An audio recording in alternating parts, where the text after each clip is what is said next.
Lição de número 38 tem como tema: Jesus provou sua divindade, mas os líderes religiosos rejeitaram.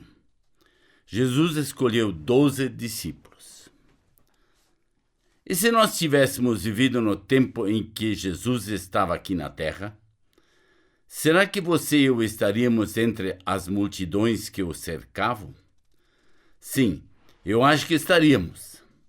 Nós estamos aqui neste momento desejando juntos aprender sobre ele.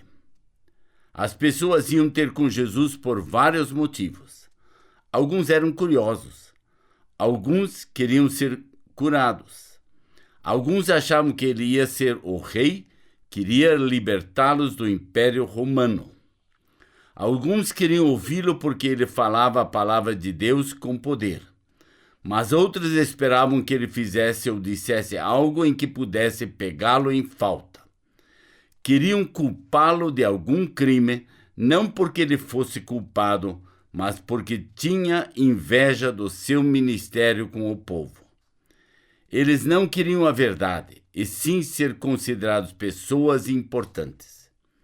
Se você e eu estivéssemos lá na multidão, o que estaríamos pensando? Em Marcos 2, de 1 a 2, nos diz: alguns dias depois, Jesus entrou novamente em Cafarnaum e logo se espalhou que ele estava em casa. Ajuntaram-se ali tantas pessoas que nem mesmo espaço do lado de fora da porta havia. Ele lhes pregava a palavra. Muitas pessoas queriam ouvir o que Jesus estava ensinando. Ele lhes ensinava a palavra de Deus. Jesus ensinava às pessoas a mesma mensagem que estamos estudando hoje.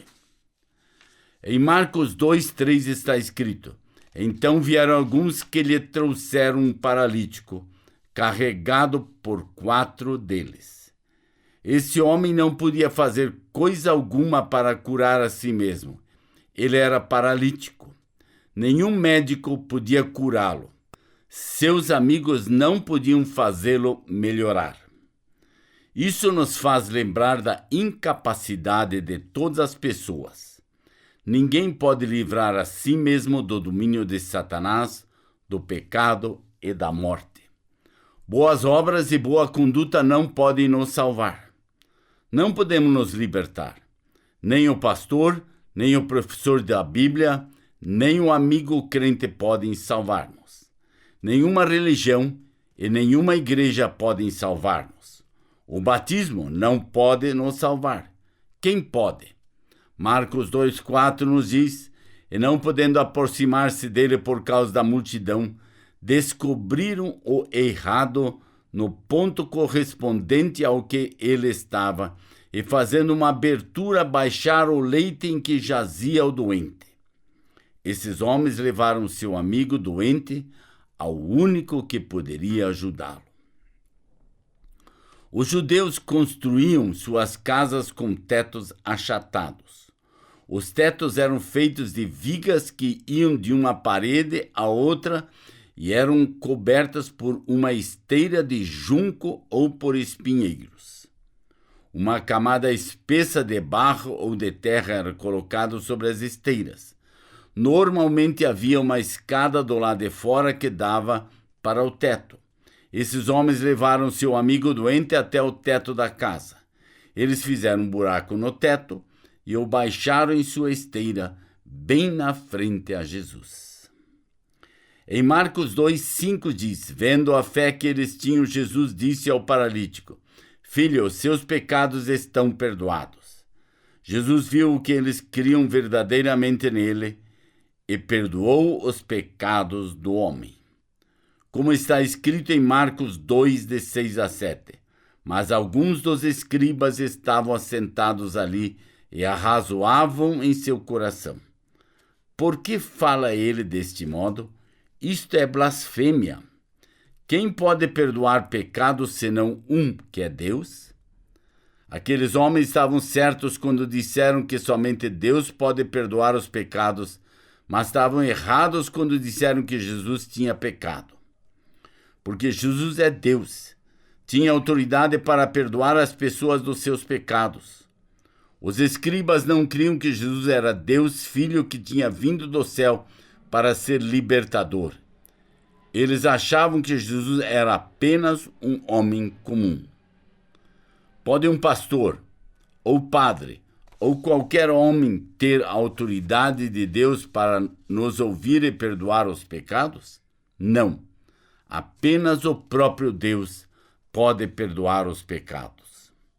Como está escrito em Marcos 2,8, que diz: imediatamente Jesus percebeu em seu espírito que era isso que eles estavam pensando e lhes disse: por que vocês estão pensando assim? Apesar de esses homens não terem dito coisa alguma, Jesus sabia que eles estavam pensando. Em Marcos 2, de 9 a 12, nos diz: qual é mais fácil? Dizer ao paralítico: estão perdoados os seus pecados, ou dizer: levanta-te, toma teu leito e anda?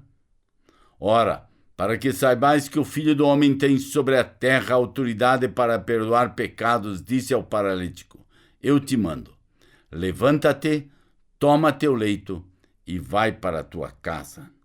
Então ele se levantou e no mesmo instante, tomando o leito, retirou-se de todos, a ponto de se admirarem todos e darem glória a Deus, dizendo: jamais vimos coisa assim. Jesus demonstrou seu poder divino curando completamente o homem enfermo. O povo se maravilhou e louvou a Deus. Eles nunca tinham visto nada parecido. Em Marcos 2, de 13 a 14, diz: Jesus saiu novamente para Beir-Ramá. Toda a multidão ia até ele e ele os ensinava. Quando passava, viu Levi, filho de Alfeu, sentado na coletoria, e disse-lhe: siga-me. Levi levantou-se e o seguiu. Jesus chamou Levi para segui-lo como um dos seus discípulos ou aprendizes. Levi era também chamado de Mateus. Quando Jesus chamou Mateus para segui-lo, este estava trabalhando para os romanos, coletando impostos do seu próprio povo, os judeus. Por que os cobradores de impostos trabalhavam para os romanos? Eles eram normalmente odiados e desprezados pelos judeus. Os cobradores de impostos tinham a fama de cobrar taxa extras do povo e ficar com o dinheiro para si. Mateus se arrependeu do seu pecado. Ele mudou de ideia quanto a si mesmo, seu pecado e a palavra de Deus. Ele concordou com Deus. Confiou em Jesus como o Salvador enviado por Deus ao mundo. Muitos anos mais tarde, o Senhor usou Mateus para escrever um dos livros da Bíblia. O Espírito Santo disse a Mateus o que ele deveria escrever. Mateus é o primeiro livro do Novo Testamento e está cheio de citações do Velho Testamento, coisas que eram muito familiares ao povo judeu. Em Marcos 2, 15 a 16 nos diz: enquanto Jesus estava à mesa na casa de Levi, muitos publicanos e pecadores estavam comendo com ele e seus discípulos, pois havia muitos que o seguiam. Quando os mestres da lei, que eram fariseus, ouviram comendo com os publicanos e pecadores, perguntaram aos seus discípulos: ele come com publicanos e pecadores? Os escribas e fariseus eram orgulhosos. Eles criam que eram muito melhores do que os outros porque jejuavam, oravam e faziam muitas outras coisas tentando agradar a Deus. Os escribas e os fariseus jamais tomariam uma refeição com pessoas como os cobradores de impostos, que pecavam abertamente.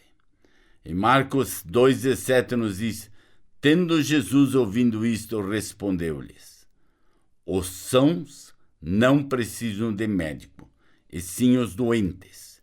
Não vim chamar os justos, e sim pecadores. Jesus disse isso aos escribas e fariseus, que pessoas sadias não precisavam de médico, e sim os doentes. Jesus não veio para ajudar as pessoas que não se acham pecadores ou que se acham boas o suficiente para serem aceitas por Deus. Pelo contrário, ele veio para ser o libertador daqueles que admitem que são pecadores incapazes de se salvar. Em Marcos 3, de 1 a 2, nos diz: outra vez Jesus entrou na sinagoga. Estava ali um homem que tinha uma das mãos atrofiada. Alguns estavam observando para ver se curaria o homem em dia de sábado, a fim de acusá-lo. Os fariseus e os outros líderes dos judeus rejeitaram a mensagem de Deus dada por João e também rejeitaram o ensino de Jesus, o Salvador. Estavam observando Jesus constantemente, na esperança que ele fizesse alguma coisa contrária às suas leis para que pudessem prendê-lo e condená-lo à morte. Jesus obedeceu a todas as leis de Deus, mas os líderes religiosos tinham acrescentado suas próprias leis à palavra de Deus. Uma das leis acrescentada pelos líderes religiosos foi que era errado curar no dia do sábado. Eles achavam que curar uma pessoa no sábado era trabalhar no sábado. Jesus recusou seguir essa e outras leis que os líderes judaicos haviam acrescentado à palavra de Deus. Os líderes judaicos odiavam Jesus porque ele se dizia filho de Deus e o libertador prometido. Eles também o odiavam porque Jesus lhes chamou de pecadores. Jesus sabia que os líderes judaicos não buscavam adorar a Deus honestamente. Exteriormente agiam como religiosos, mas no seu interior eram muito egocêntricos e maus. A Bíblia chama de hipócrita alguém que age assim.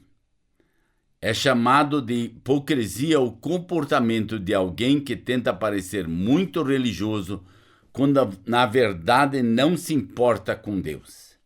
Jesus conhecia os corações dos homens e deixou claro para o povo judeu que os líderes eram hipócritas. Multidões de pessoas seguiam a Jesus. Isso fez os líderes judaicos odiarem Jesus ainda mais. Tinham inveja dele. Algumas pessoas atualmente são como líderes judaicos do tempo de Jesus. Dizem-se muito religiosos, mas por dentro não se importam com Deus de forma alguma. Como já mencionamos antes, pessoas assim afastam as outras de Cristo.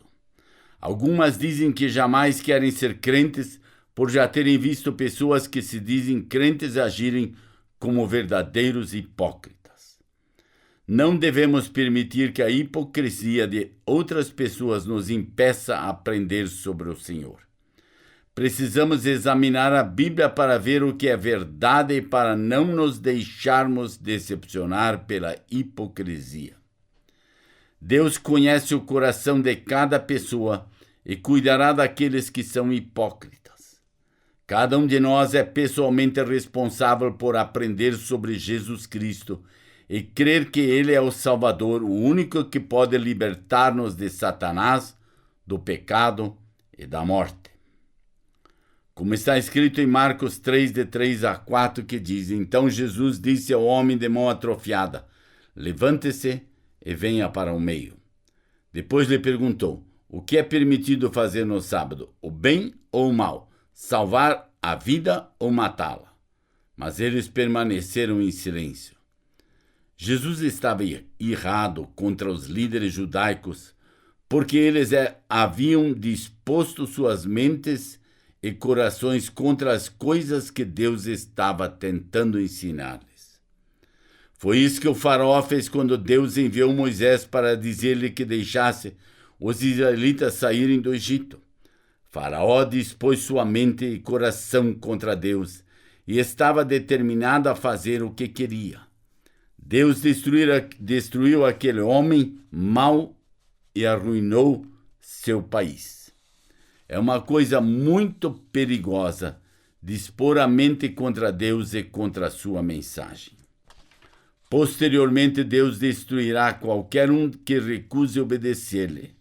Ninguém que luta contra Deus pode vencer. Em Marcos 3:5 nos diz: olhando-os ao redor, indignado e conduído com a dureza de seu coração, disse ao homem: estende a mão. Estendeu-a e a mão lhe foi restaurada. Jesus curou completamente a mão desse homem. Ninguém podia fazer aquilo exceto Deus. Jesus é Deus e Deus é todo-poderoso. Como Jesus curou a esse homem, o que ele fez? Ele apenas falou e a mão do homem foi curada. No princípio, quando Deus criou o mundo, fez tudo apenas falando. Jesus é Deus. Ele criou todas as coisas simplesmente ordenando que existissem. Da mesma forma, ele ordenou que a mão desse homem fosse curada e ficou completamente restaurada. Como está escrito em Marcos 3:6, que diz: então os fariseus saíram e imediatamente começaram a conspirar com os herodianos contra Jesus, discutindo como poderiam matá-lo. Os herodianos eram seguidores do rei Herodes. Eles não queriam ter outro rei. Esse rei Herodes era filho do Herodes que tentou matar o Senhor Jesus quando ele ainda era um bebê. Como está escrito em Marcos 3:8, que diz: Jesus retirou-se com seus discípulos para o mar, e uma grande multidão o seguiu vindo da Galileia. Ouvindo falar de tudo o que ele estava fazendo, muitas pessoas vieram a ele de todas as partes da Judeia, de Jerusalém, da Idumeia e das regiões do outro lado do Jordão, até mesmo de Tiro e Sidom. Grandes multidões de pessoas das áreas vizinhas vinham ouvir Jesus ensinar e ser curadas de suas enfermidades. Em Marcos 3:9-10 nos diz: então recomendou a seus discípulos que sempre lhes tivessem pronto um barquinho por causa da multidão, a fim de não o comprimirem. Pois curava muitos, de modo que todos os que padeciam de qualquer enfermidade se arrojavam a ele para o tocar. Jesus ensinava as pessoas na praia do lago chamado Mar da Galileia. Haviam tantas pessoas esperando se aproximar de Jesus que ele disse aos discípulos que tivessem um barco preparado caso as pessoas o comprimissem. Jamais houve alguém como Jesus. Ele é o maior do que todos. Até aqueles que tocavam em Jesus, crendo que seriam curados, foram curados imediatamente. Em Marcos 3:11 diz: sempre que os espíritos imundos ouviam, prostravam-se diante dele e gritavam: tu és o Filho de Deus. Os líderes judaicos não criam que Jesus era realmente o Filho de Deus, mas os espíritos maus sabiam que ele era. Eles o haviam conhecido e servido no céu antes de terem seguido a Satanás. Em Marcos 3:12 diz: mas Jesus lhes advertia severamente que não o expusessem à publicidade. Jesus mandou que os espíritos maus se calassem. Ele não queria que as pessoas crescem nele por causa do que os demônios diziam. Jesus queria que as pessoas reconhecessem através do seu ensino que eram pecadores e que precisavam dele como Salvador. Deus não precisa operar milagres para que creiamos nele. Ele espera que creiamos por causa do que escreveu na Bíblia. Em Marcos 3:13-19 temos o relato. Depois subiu Jesus à montanha, chamou os que ele mesmo queria, e eles vieram para perto dele. Ele designou 12 para que estivessem com ele, os enviasse a pregar e tivesse autoridade para expulsar demônios. Estes são os 12 que ele designou: Simão, a quem deu o nome Pedro, Tiago, filho de Zebedeu, e João, irmão de Tiago, aos quais deu o nome de Boanerges, que significa filhos do trovão. André, Filipe, Bartolomeu, Mateus, Tomé, Tiago, filho de Alfeu, Tadeu, Simão, o Zelote, e Judas Iscariote, que mais tarde o traiu. Jesus teve muitos discípulos ou aprendizes que o seguiram a fim de aprenderem a mensagem de Deus. Do grande grupo de seguidores de Jesus, ele agora escolhe 12 homens para se tornarem seus discípulos especiais, a fim de ajudá-lo em seu ministério de ensino, cura e expulsão de demônios. Jesus planejava treinar esses homens para serem seus apóstolos ou representantes especiais.